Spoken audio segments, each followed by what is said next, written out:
Hi guys, welcome to another video. This is the Rift Breaker and it's about their new DLC and a huge free content update. Now first up, this is a sponsored video, that's why it's not a review. This is just me telling you about this game. And the reason that I chose this, I get offered a lot of sponsored videos, but I say this all the time because it's true.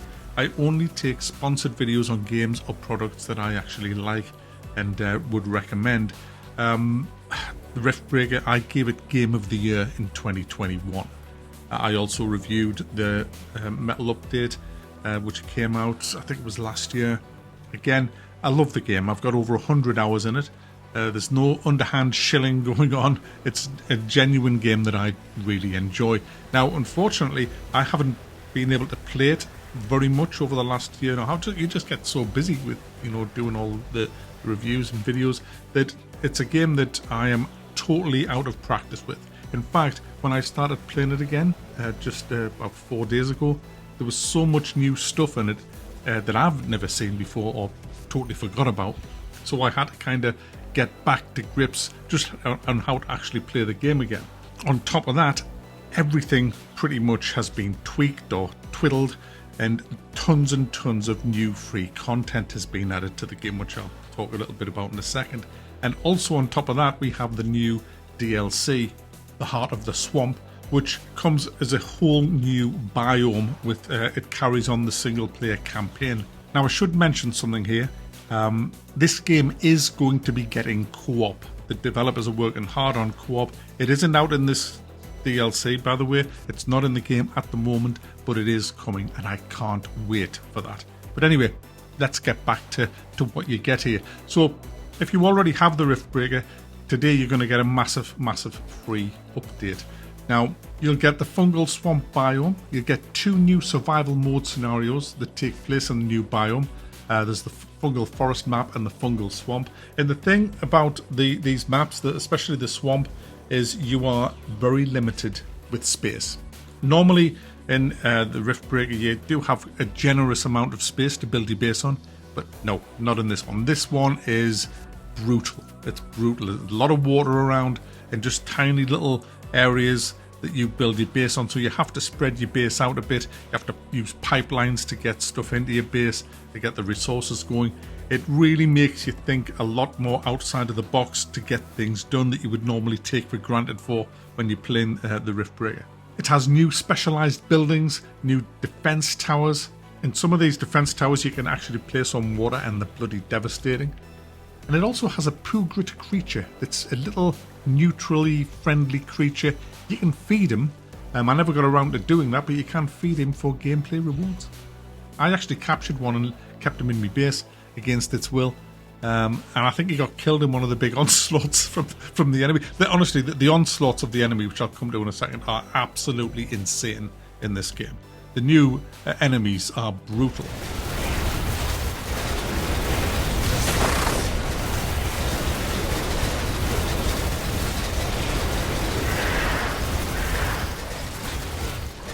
There's tons of new species of creatures. Some of them are just nuts. Some of them are nuts. There's more than 70 new research items and technologies. There's new weapons, towers, and some of these towers, guys, are nuts. Absolute. It's like nuclear war going off. You just launch these missiles and they do huge area fire. You've got these rod weapons that fire a rod up in the air and it comes down on the enemies and starts pounding the ground, sending out shockwaves. There's some really ingenious weapons that just obliterate the enemy. And there's a ton of quality of life improvements, performance optimizations and balancing changes. Now that's all free. That's just if you already own the Rift Breaker. That's coming out with this big update that comes out today. Now the DLC, it's the 3rd story-driven DLC. It's called Heart of the Swamp. That's out as well tonight at 6 o'clock UK time. It's a new branch of the story campaign that takes place in the Fungal Swamp biome. Now, if you've already completed the game, you can keep playing it now once you get the new DLC, and it just adds this onto the actual story. You basically take a rift, jump to the new biome, the swampy biome, and there's this big tree. It's 100 meters tall, and it's covered in fungus. And basically, you've got to analyze it, take samples, and try and restore the tree to how it used to be. That rhymes, actually. Unfortunately, this land is a premium, as I mentioned earlier, and building your base is very, very difficult. And guys, as I mentioned earlier, the beasties that are in this new biome, especially the purple ones, my goodness, they just steamroller through your base. Absolutely nuts.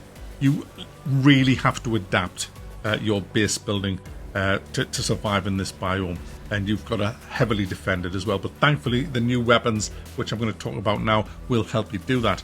I think my favourite new weapon is the like cluster bombs, and you have to power them with these new like vents. You know how you have like if you haven't played Riftbreaker before, actually if you haven't played Riftbreaker before, you are basically in have you seen Atlas, the movie on Netflix? It's like that. You are inside this kind of AI mech, and you talk to them and you build up a base, and you have to hold out until you can escape off the planet. You research tons and tons of stuff. The research tree in this game is one of the biggest I've ever seen in a game. Absolutely huge. Tons and tons of stuff to research. Loads and loads of different materials to craft. Lots to gather as well. And your base will end up sprawled over the map. Aliens are constantly attacking in waves. And in the campaign, obviously, you've got a full story going on, explaining how things have happened. It's really interesting. But you can play this in survival mode as well, which is what I've been doing with the new actual DLC. So, coming back to the weapons, these new cluster bombs, they require fuel from one of these new vents that you can see. There's not a lot of them on the maps, but they are dotted around. You can also use the vent themselves as a weapon by kiting enemies to walk into it, which is very handy, and they get burnt to shit.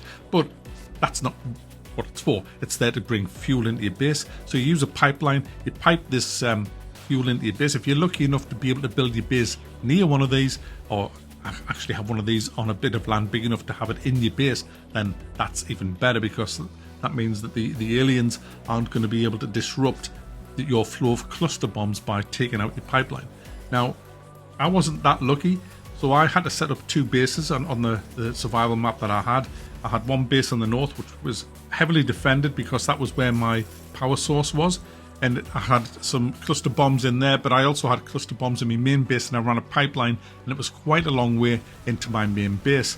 Unfortunately, during the attacks, that pipeline's going to get blown up, but the cluster bombs in the first top base should stay active the whole time, and they have got considerable range, and when they hit, my goodness, it's like napalm. It disintegrates people, burns them, frazzles them. It's great. The whole launch sequence looks good as you see them just coming out of the silos and then shooting off. If you have radars, advanced radars, then these can hit things a long way away from your base, and they'll clear the map around your base. You can just be, once you've built these, build a couple of radars, and they'll just happily just keep killing all the mobs that's out minding their own business, and make a nice big area around your base that's uninhabited by any of the aliens, which is really cool for when you're exploring. The rod towers, which I briefly mentioned earlier on, they're similar. They fire things again up into the air using your radar to track them, and then they land and they start pounding the ground with shockwaves. Great for when there's a huge gaggle of aliens. In fact, I had a little outpost that was just a carbonium outpost, just getting me some extra mats. That was one of the first things I built. And these rod towers cleared the enemies. I mean, I did have to rebuild the base a bit, but they took out pretty much all the enemies with a little bit of help from myself.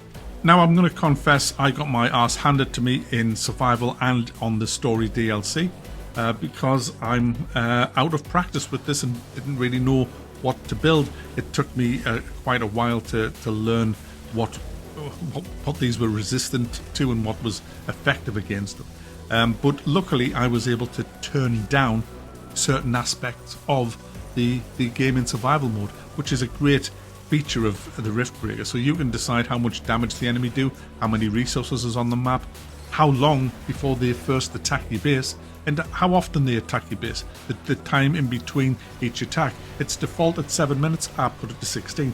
So, pussy. I also gave myself a little bit of time to build up my base back. You give yourself an hour. What are you doing? Alright, so yeah. Okay, I pussied, guys, and I turned the damage down of the enemies. I went on journalist mode, and I still had fun, guys. It was great fun. Just seeing all the new technology, seeing the new aliens, and some of them, like I said, even with the game turned down, they steamrolled at half of me base on one of the actual waves that came in. It's absolutely crazy. It's so intense when you get the call that they're coming towards your base, and then you just see all your cannons let rip. You see hundreds of aliens charging in all different shapes and sizes, doing different types of damage. I was firing miniguns, energy weapons, shock weapons, lightning weapons, acid weapons, ICBM kind of cluster bomb weapons, and rod weapons at these as they were coming in. I also had mines, I had little portable sentries, and then I had my own mech, which I was kept switching through the different weapons to see what was more effective. It was just crazy. The battles you have in this are just off the scale, guys. Really good fun, and definitely worth checking out. Even if you haven't played the Riftbreaker before, check it out. It's a bloody good game. So there you go, guys. This new DLC comes out tonight with a huge free update as well, and the Riftbreaker is also out on sale now on Steam. And there's a link in the description, which is a tracking link, which will take you directly to the Steam page. Enjoy!